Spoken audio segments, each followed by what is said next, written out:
जिसमें बाबा शूल भी धारण करते हैं, और शूल अकेले धारण नहीं करते महाराज।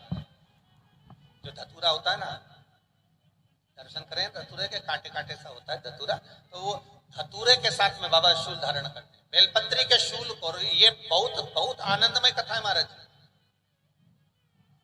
जिसके जीवन में हमेशा कांटे ही मिले हैं। बेटी बड़ी हुई तो घर में मायके में दुख देखा, और मायके से गई ससुराल में तो ससुराल में दुख देखा। ससुराल में भी दुख देखने के बाद में भी पति को बहुत कुछ काम खुलवाया, बहुत धंधे खुलवाए, नौकरी लगवाई, पर वो पति बार बार छोड़ कर आ गया, बार बार तकलीफ भोग रहा है, बार बार कष्ट भोग रहा है। फिर थोड़े दिन काम करता है, थोड़े दिन छूट जाता है, फिर व्यापार में बढ़ता है, फिर छूट जाता है, फिर कोई दुकान खुलवाई, थोड़े दिन अच्छी चली, फिर वापस वहीं घर पर आकर बैठ गया। अर्थात उसके जीवन में वो शूलता चल रही है। तो बाबा देवाधिदेव महादेव कहते हैं, ये 3 घड़ी 3 पल 3 नक्षत्र 3 समय 3 दिन में जो शूल मुझे समर्पित करता है, उसके जीवन से मैं शूल हटा देता हूं। वो 3 दिन लिखे स्कंद पुराण।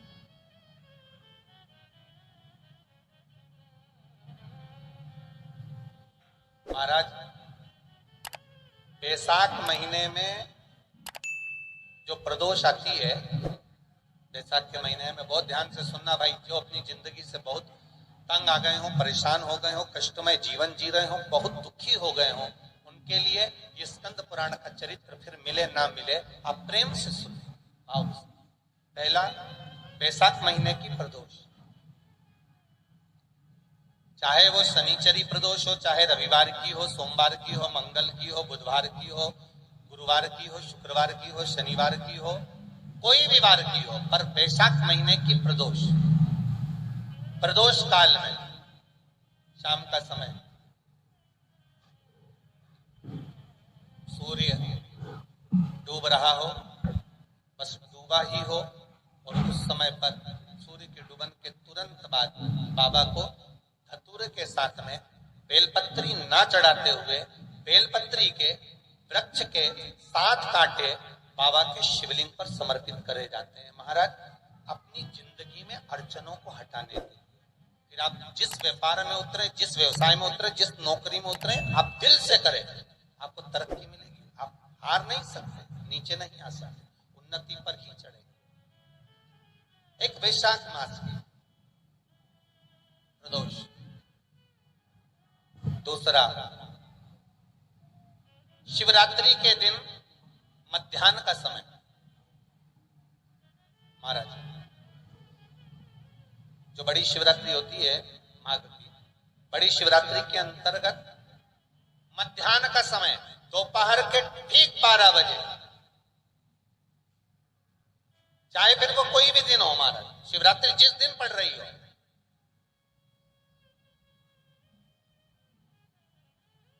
उस दिन भी धतूरे के साथ बाबा को 7 कांटे बेलपत्री के वृक्ष के समर्पित होते हैं महाराज। इसमें आप ये वाले जो कांटे हैं, जो शिवरात्रि के दोपहर 12 बजे वाले हैं, अगर कोई मदिरा पीने वाला हो, व्यसन में डूबने वाला हो, कोई जुआ खेलने वाला हो, कोई गलत वैश्यावृत्ति करने वाला, या अपने मार्ग से विचलित कोई व्यक्ति है, उसके लिए भी ये कांटे बहुत काम आते हैं।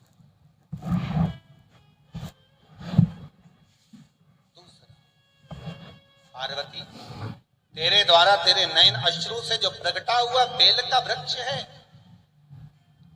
तो ये शूल मैं वहां धारण कर। तृतीय शूल, तीसरा शूल जो वर्णन करा गया महाराज, भगवान श्रावण के महीने में,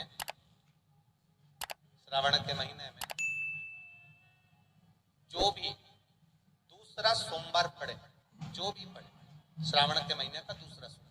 आप सबको पहले भी श्रावण के महीने में जो कथा कही, उसका व्याख्यान वर्णन करा कि श्रावण का महीने का महत्व क्या है, वो भी आपको ऑनलाइन कथा में आप लोग सुन चुके हैं, लाइव कथा। श्रावण का पूरा महत्व बताया था कि श्रावण के महीने में शंकर भगवान को पूरा लेखा जोखा का भार प्रदान किया गया। दूसरा सोमवार, श्रावण के महीने का जो दूसरा सोमवार होता है, उस दूसरे सोमवार में रात्रि के समय पर, अर्थात शास्त्र अब घड़ी और पल का स्मरण करेंगे तो रात्रि के बजेंगे 10 से 12 बजे, मारे 10 से 12 के बीच में धतूरे के साथ बाबा को शूल समर्पित होता है।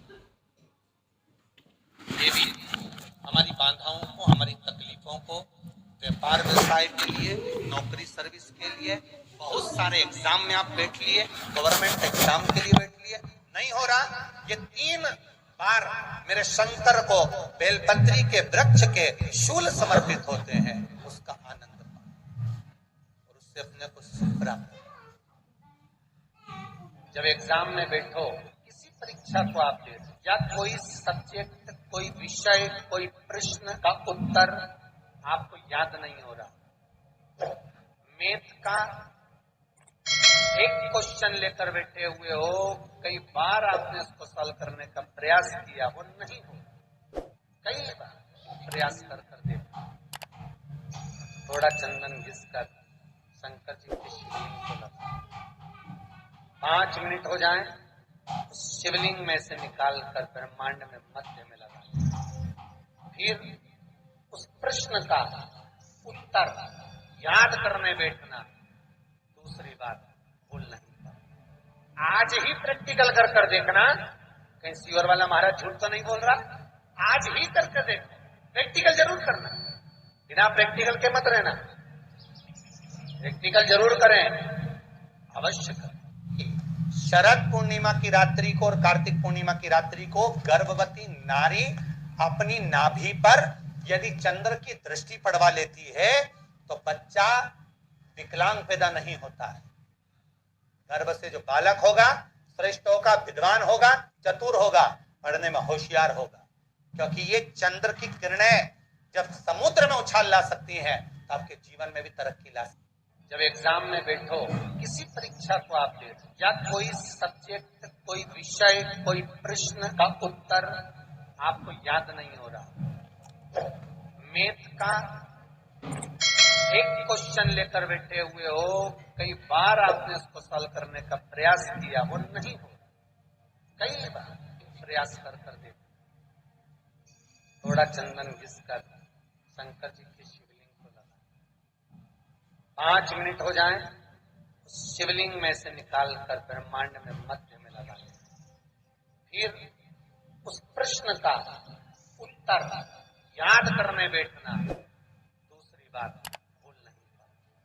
आज ही प्रैक्टिकल कर देखना, कहीं सीवर वाला महाराज झूठ तो नहीं बोल रहा, आज ही करके देखो, प्रैक्टिकल जरूर करना, बिना प्रैक्टिकल के मत रहना, प्रैक्टिकल जरूर करें, अवश्य करें।